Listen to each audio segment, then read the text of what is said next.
Don't you care? Mark 4:38. Jesus was sleeping on a cushion. The disciples woke him and said to him, "Teacher, don't you care if we drown?"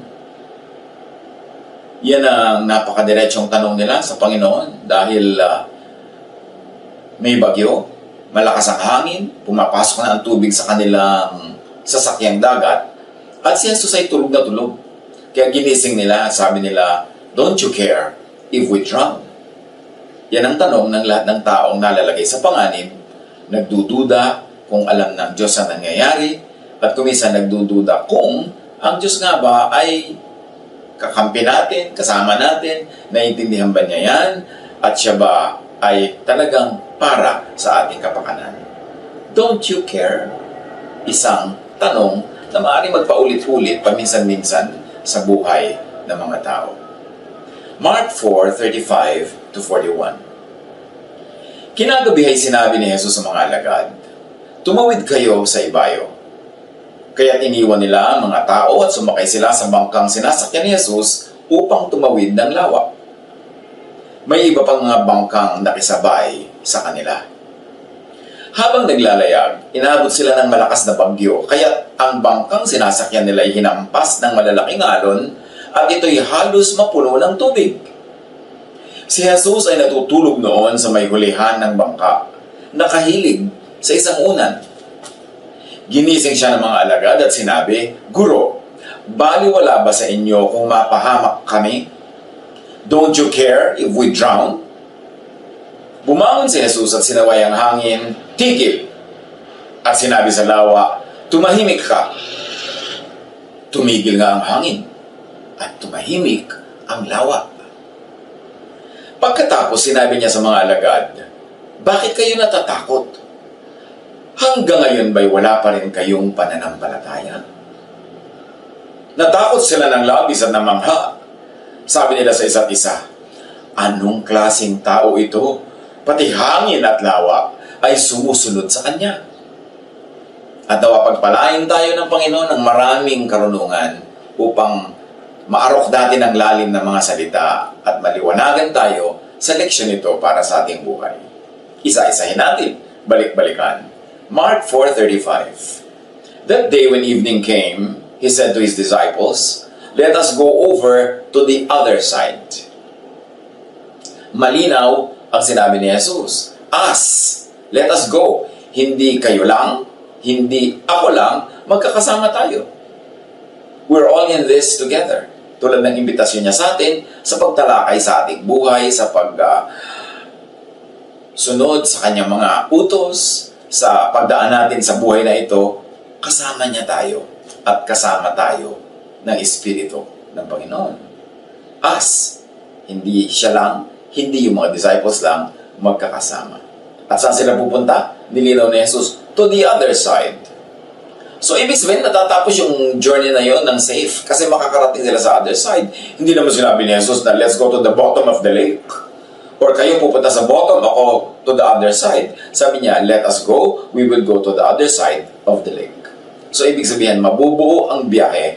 That statement was a promise that the trip would be concluded very, very fruitfully. And the crossing, the travel, was Jesus' idea. It was His project. So, nakakatiyak tayo na mayroong pagpapala yun kahit may bagyong dumaan. So, here we see that Jesus invites, Jesus leads, and Jesus accompanies everybody else. Tulad na sinasabi niya lagi, "Come, follow me. I will never leave you. I will never forsake you." At magandang isipin din yung mga sinabi na ni Jesus sa mga panahong pinagdaraanan natin ngayon. Ang buhay natin, project ni Jesus. At tayo'y aakayin niya, gagabayan sa samahan hanggang makarating doon sa kabila. At sabi niya, "Come, follow me. I will never leave you. I will never forsake you." Kahit may bagyo o iba-iba pang mga tumatawag ng ating pansin at kuminsan lumilikha ng takot. Mark 4:36. Leaving the crowd behind, they took him along just as he was in the boat. Ibig sabihin, nandun na siya sa boat, niyaya niya yung mga kasamahan niya, at marami pang mga ibang bangkang sumabay sa kanila sa paglalayag. there were also other boats with him. So, hindi lang sila ang nagbabiyahe. Huwag tayong masyadong exclusive. Maraming sumusunod kay Jesus, maraming nakikinig kay Jesus, maraming sumasabay, hindi lang dun sa bangka ng mga disciples. Marami pang iba. Marunong tayo dapat mag-share at ang ating Panginoon, i-share natin sa iba, huwag natin solohin dahil maraming gustong sumama sa Kanya. Mark 4:37. A furious squall came up and the waves broke over the boat so that it was nearly swamped. It was a traveler's worst nightmare. It was a grave threat to life and safety because the boat was almost sinking. Napupuno ito ng tubig at umaapaw na halos sa dami ng tubig na pumasok dahil sasayaw-sayaw sa malalakas na alon itong kanilang sasakyang dagat. And the boat began to show signs of sinking. Of course, they were in the middle of that lake. There was no island, there was no land, walang hahawakan, tutungtungan o aasahan. The whole sea, which could be considered at that time to be their whole world, was under threat and was also very threatening. So naturally, there was fear, there was panic, and probably even regret na bakit ba nakasama-sama pa sila sa biyaheng ito. Kasi pag nakakaroon ng mga pangyayaring ganyan, nagkakaroon ng space yung panic, yung regret, sisihan, paninisi sa sarili, kung ano-ano pa. Pero lahat ng mga negative things na yan ay hindi galing sa Diyos. Hindi Diyos ang nagbibigay ng ganyang isipin sa mga tao. Mark 4:38, Jesus was in the stern, which means inside or in the covered part of the boat, sleeping on a cushion. Sabi ng ibang versions, reclining on a pillow. Whatever it is, he was comfortable. Outside of the boat, there was the storm. But outside of the stern, that covered area where Jesus was, there was also storm and fear and panic in the hearts of his disciples. So dalawang storm ang nagaganap dito ha. Yung physical storm at yung emotional, spiritual storm caused by the physical storm. And inside the stern, on a cushion, what was happening? There was rest and sleep. Jesus was quietly resting and sleeping. In contrast to the storm in the people's hearts and to the storm that was happening all around them. So yung peace, yung stormy feeling, depende lang kung saan ka nakapwesto.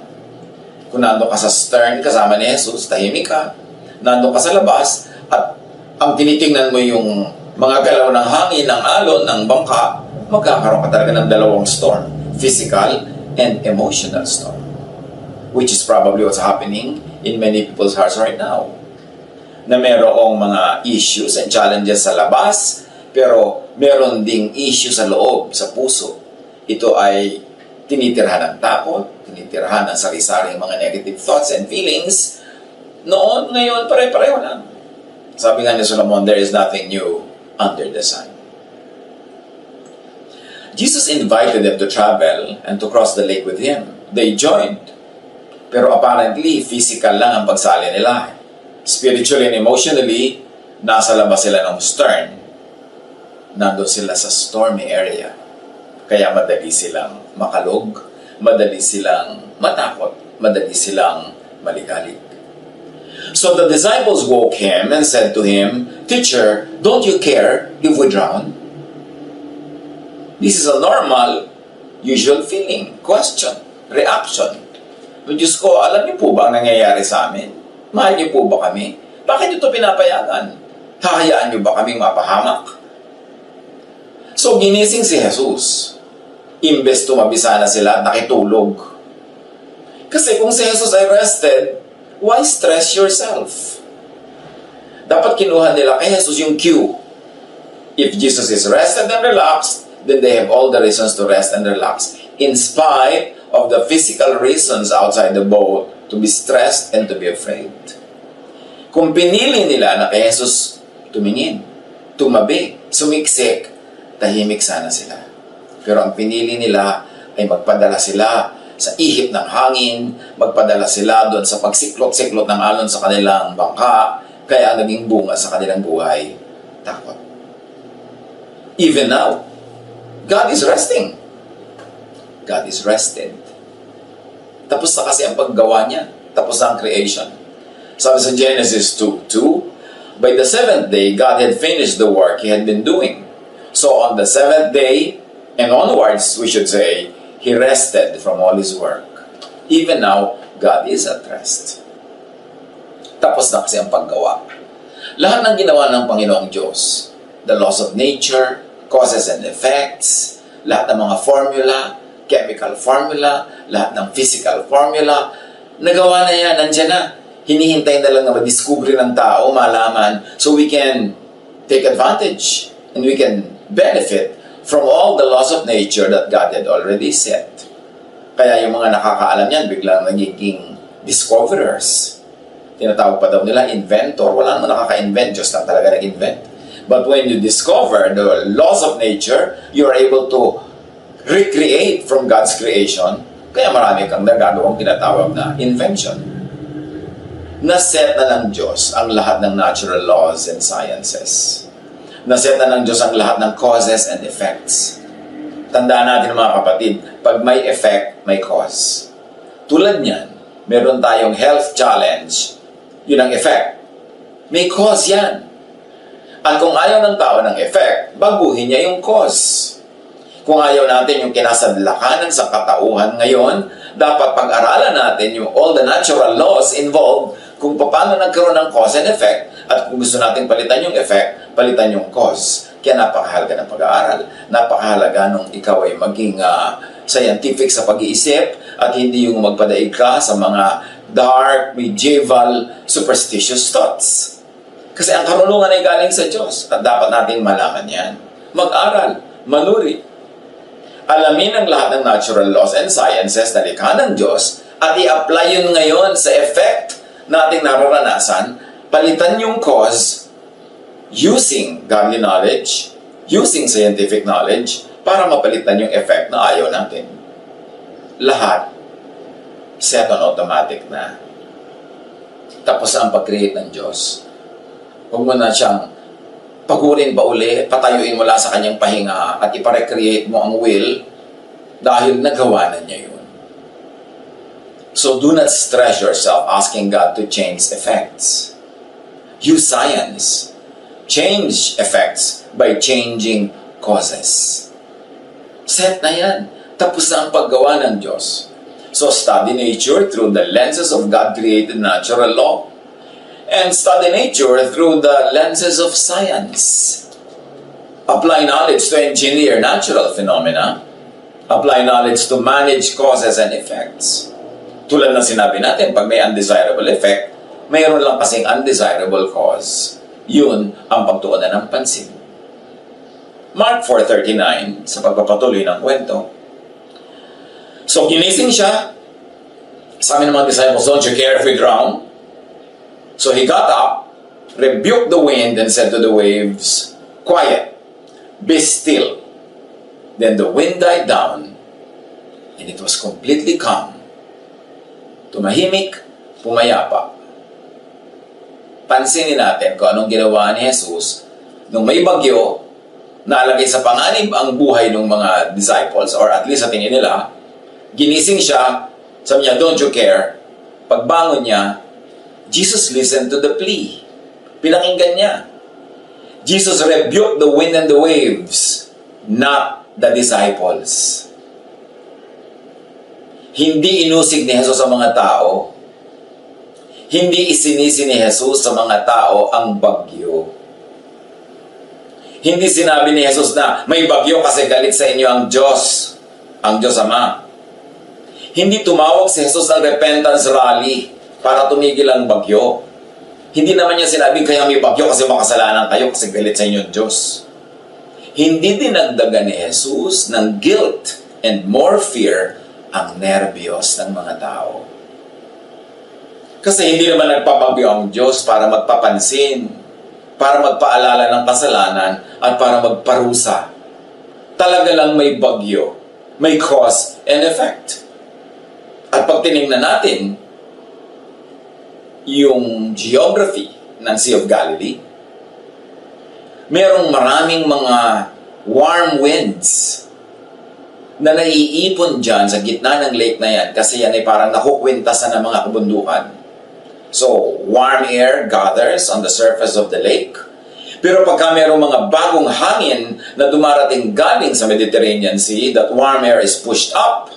And when that is pushed up, suddenly a storm is created. Kaya dyan sa Sea of Galilee, ang dami mga storms. Hindi dahil makasalanan yung mga disciples. Hindi dahil makasalanan yung mga nakasakay sa ibang bangka kasama nila. Cause and effect, natural law. But Jesus is above natural law. Kaya, nung sinaway niya, tumahimik yung bagyo. At sinaway niya yon para matahimik yung mga tao. Remember, pinatahimik ni Jesus ang bagyo para tumahimik ang kalooban ng mga disciples na natatakot. Hindi niya tinakot palalo by making them feel guilty and by telling them na galit sa kanila ang Diyos, kaya nagkabagyo. Ang ministry ni Jesus, magpatawad, magbigay ng kabutihan ng Diyos, magpapanatag ng ating kalooban, magpatahimik ng kalooban, hindi manggulo palalo at manakot, lalo sa mga panahong nakakanerbiyos na nga. Warm air that arises causes sudden storms. Hindi dahil galit ang Diyos sa mga namamangka. Isinugo si Jesus para maghatid ng mabuting balita, hindi ng masamang balita. Para maghatid ng kapatawaran, hindi ng pag-uusig at parusa. At para maghatid ng rest and peace, hindi RIP na rest in peace. Kaya siya good news. Kaya ang gospel is the good news. Pero napakadaling gamitin ng iba yan na pagka merong natural phenomena, ba-blackmailin nila ang mga tao into repentance, into making themselves responsible and guilty for it. Ang nangyayari tuloy, imbes makatulong, lalong nakakapagpanervyos. Dahil ngayon, hindi lang pala may natural phenomenon, galit pa ang Diyos, so nadodoble-doble ang alalahanin ng mga tao. Samantalang ang sabi lagi ng Diyos, comfort, comfort my people. Huwag niyo silang takutin. Huwag niyo silang bigyan ng dagdag pa na alalahanin sa mga inaalala na nila ngayon. Natural lang na may bagyo, may natural causes ang lahat. At hindi isinugo si Jesus para manakot at magpahirap, talaga lang may natural scientific causes and effects.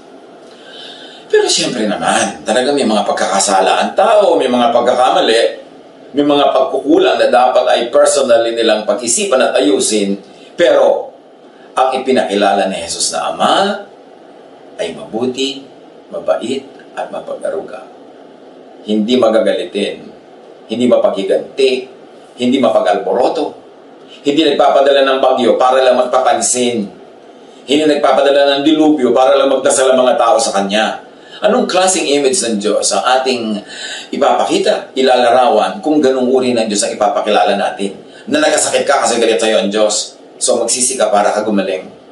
Na mayroong taggutom kasi galit ang Diyos. Lagi na lang galit ang Diyos. Tuwing nagagalit na lang siya, ang dami-daming paparusahan, lahat ng dadamay. Ganun ba yun? O talaga lang may natural law?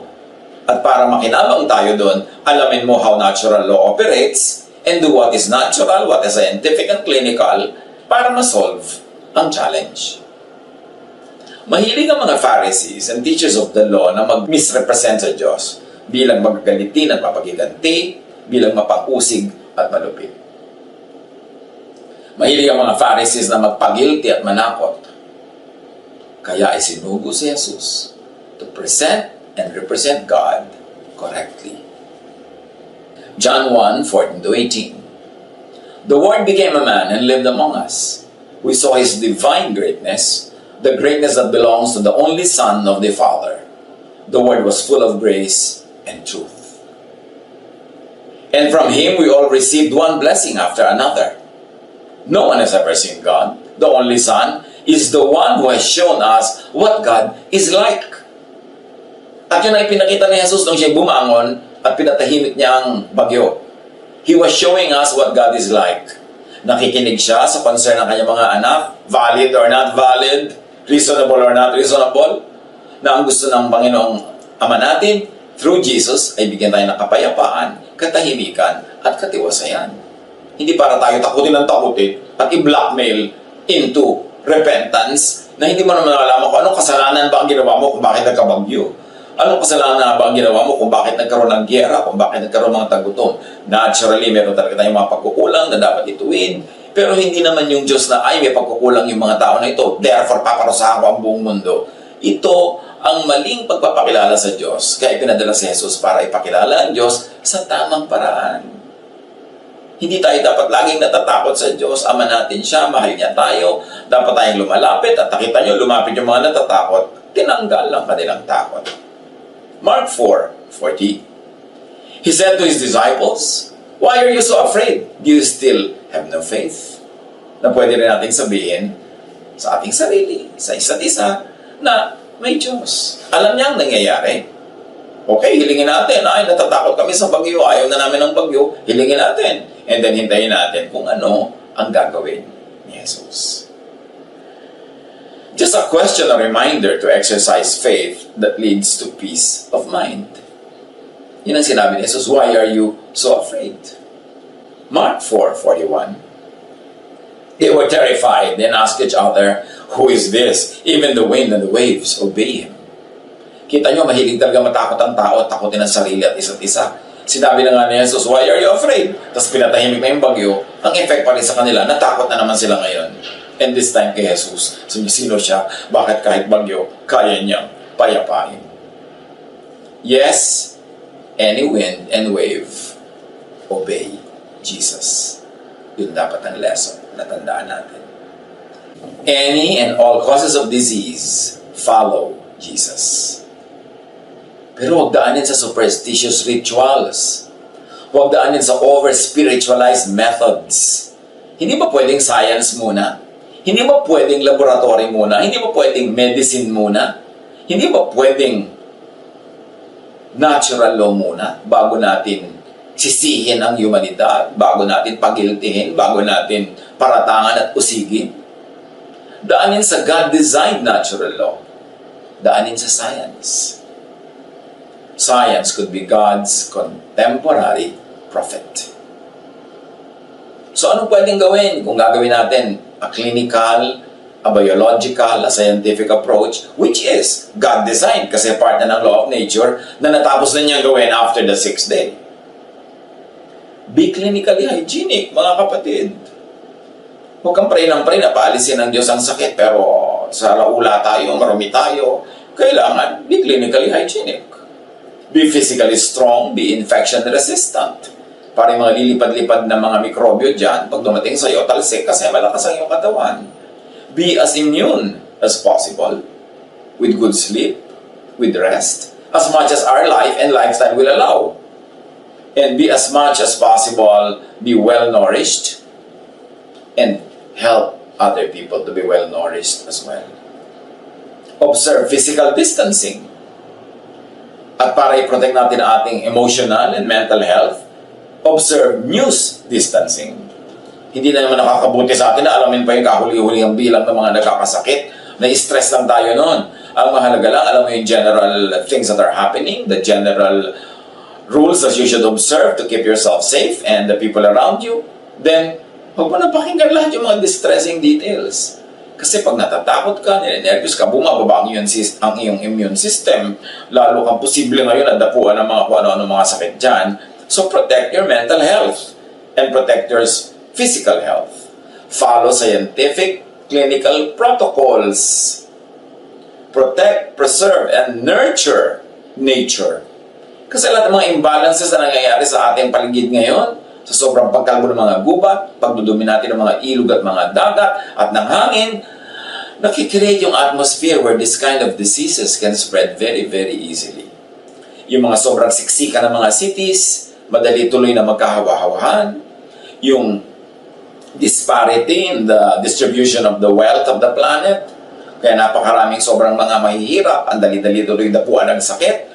Dapat talaga itong dumadating na mga trials na ito, mga pagsubok na ito, mga mensahe sa atin, magturo sa atin para ayusin ang buhay ng sangkatauhan, hindi lang individual, hindi lang pamilya, hindi lang society, hindi lang bansa. Kasi nakita natin, we are all interconnected. Kaya magmahalan tayo, tulungan natin ang isa't isa kasi ang magaganap sa kapwa natin doon sa kabilang continent, nakaka-apekto rin sa atin. magandang reminder that we are all one as humanity, cause and effect. So ask Jesus, let Jesus calm the storm. Outside our immediate boat, in the world. Ask Jesus to calm the storm and the water on board, filling our boat, causing a sinking feeling. But most importantly, ask Jesus, let Jesus calm the storm inside your heart and your mind. If your heart and mind is the kingdom of God, if God rules there, the peace of God rules your heart, you hold fast to the promises of God, and you are very aware of God's track record of loving through Jesus, then, no matter what storm can brew outside, you will have peace inside your heart because your heart is the kingdom of God. Yan ang ating alagaan na si Jesus ang lagi ng sentro ng ating focus, ang kanyang mga pangako, ang kanyang mga salita.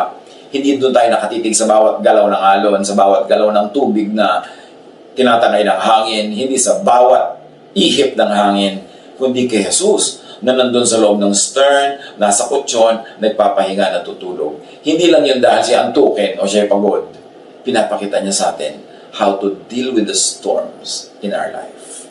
To do what is practical, to prepare a seaworthy boat, to strengthen ourselves, our immune system, and then to do what is practical, pagkatapos ipagtiwala sa Diyos ang lahat. To rest in spite of the storm because Jesus rules our hearts. Spiritually, emotionally, enter the stern where Jesus is. Kung nasan siya, doon tayo magsiksik. Lay on the cushion where Jesus rests and offers rest. Enter Jesus' peace. Make your heart and mind Jesus' stern. God's kingdom, a zone of peace and rest. Alam niya naman yung main mission ni Jesus. Lagi niyang sinasabi yan. Matthew 11:28 to 30. Come to me, all of you who are weary and burdened, and I'll give you rest. Yan ang gawin natin ngayon. Sa pumapagod sa ating isip, sa ating katawan, sa ating puso, sabi ni Jesus, come to me. Alam kong pagod kayo. I'll give you rest. Take my yoke upon you and learn from me, for I am gentle and humble in heart, and you will find rest for your souls. So kita nyo, pahinga ng spirito, pahinga ng damdamin, ng puso, yun ang gusto ni Jesus. Yun ang pag-aralan natin, ipahinga yung ating loob, magtiwala. For my yoke is easy, and my burden is light. Do not fill your heart with fear. Do not fill your heart with what causes fear. Fill your heart and mind with faith and all good things that come from God. Sabi sa Hebrews 12:2, fixing our eyes on Jesus, not on the storm, hindi sa kung ano-ano pa man, kundi kay Jesus. Sa Luke 8:49 to 50, may isang batang namatay, inilapit ang tatay niya kay Jesus para gamutin. Pero may nagdawalitang patay na ang bata, huwag nang kabalahin si Jesus. While Jesus was still speaking, someone came from the house of Jairus, the synagogue leader. Your daughter is dead, he said. Don't bother the teacher anymore. In other words, this is hopeless. Hearing this, Jesus said to Jairus, don't be afraid, just believe, and she will be healed.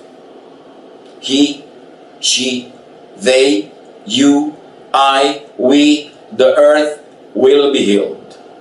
Don't be afraid. Just believe.